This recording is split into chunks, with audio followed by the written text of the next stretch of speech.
Hi friends, welcome to our channel. ఇప్పుడు IMDb వాళ్ళు ఒక సర్వే అయితే జరిపారు భయ్య. దాంట్లో మనం ప్రభాస్ అన్న పరువు మొత్తం తీశారు. ఇక విషయానికి వస్తే ఇప్పుడు ప్రభాస్ అన్న గురించి మాట్లాడుకుందాం. ఐఎండిబి గురించి తర్వాత అయితే మాట్లాడుకుందాం. ఫస్ట్ అనమాట ఇండియాలో అనమాట మన ప్రభాస్ అన్నకి పోటీ వచ్చే మనుగాడు లేడు. అలాంటి హీరో మన ప్రభాస్ అన్న. అతనికి అసలు తిరుగులేదు. ఇక విషయానికి వస్తే ఆయన ఈ మూవీ తీసినట్టు అది ఒకవేళ బ్లాక్ బస్టర్ స్టాక్ వచ్చిందనుకో, సింపుల్గా 1200 కోట్లు 1500 కోట్లు ఆయనకి అంత విషయమే కాదు. అది మన ప్రభాస్ అన్న రేంజ్. అలాంటి హీరో మన ప్రభాస్ అన్న. ఆయనకి పోటీ వచ్చే బాలీవుడ్ హీరో కూడా లేరు, అలాగే టాలీవుడ్లో లేరు, ఇండియానే లేరు. అది మన ప్రభాస్ అన్న రేంజ్. అయితే భయ్య ఆయన ఒకవేళ ఆ మూవీ ఫ్లాప్ అయినా సరే కనీసం 500 కోట్లు లేకపోతే 700 కోట్లు ఖచ్చితంగా వసూలు అవుతాయి. అది మన ప్రభాస్ అన్న రేంజ్. అలాంటి హీరో మన ప్రభాస్ అన్న. ఫస్ట్ డే కలెక్షన్ దాదాపు 100 కోట్లు మించి ఉంటుంది.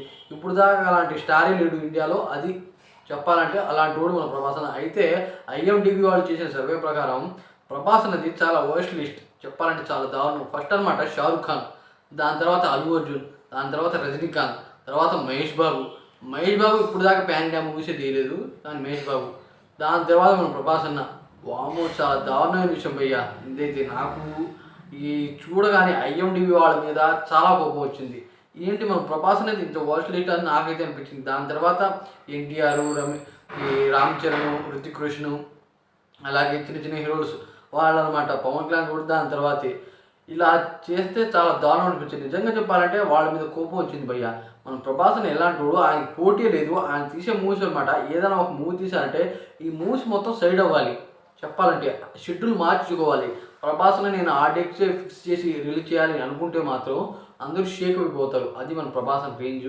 కానీ వీళ్ళు చేసిన దాని ప్రకారం వల్ల ప్రభాస్ని పరువు మొత్తం పోయింది భయ్య. చెప్పాలంటే ఇంత వర్స్ట్ సర్వే అని నేనైతే అనుకోలేదు. అది ఐఎండిబి వాళ్ళు నేను బెటర్ అనుకున్నా, కానీ వీళ్ళు చేసిన దాంతో అనమాట ఇప్పుడు ట్విట్టర్లో అనమాట ఐఎండిబి వాళ్ళని బాగా వేసుకుంటున్నారు భయ్య ఫ్యాన్స్ అనమాట.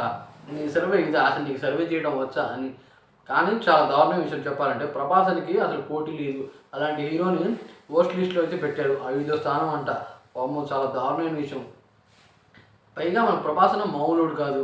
అయితే ఆయన తలుచుకుంటే ఇది ఎంతోసేపు కాదు వాళ్ళని మార్చడం కూడా. కానీ మన ప్రభాస్ అన్న అలాంటి వాడు కాదు.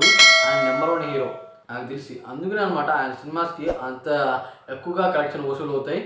మరి ప్రభాస్ కన్నా ఫ్యాన్స్ ఉన్న ఇంటర్నేషనల్లో కూడా ప్రభాస్ అన్నకి అంత మామూలు ఫ్యాన్స్ లేరు. అది మన ప్రభాస్ అన్న రేంజ్. పాస్పోర్ట్ లేకుండా ఏ హీరో కూడా దేశాన్ని దాటి వెళ్ళలేడు. కానీ మన ప్రభాస్ అన్నకి ఆ ఫెసిలిటీ ఉంది, అన్ని దేశాలు తిరగలడు. అది మన ప్రభాస్ అన్న రేంజ్ అంటే. ఈ విషయం గురించి మీరే ఉన్నారో కామెంట్ చేయండి. అలాగే ఈ వీడియో మీకు నచ్చినట్లయితే సబ్స్క్రైబ్ చేసుకోండి ఫ్రెండ్స్. Thanks for watching. ఇలాంటి వీడియోస్ కావాలంటే మన ఛానల్ సబ్స్క్రైబ్ చేసుకుంటే నేను ప్రతి వీడియో మీకు ఫర్దర్గా వస్తూనే ఉంటాయి. Thanks for watching friends.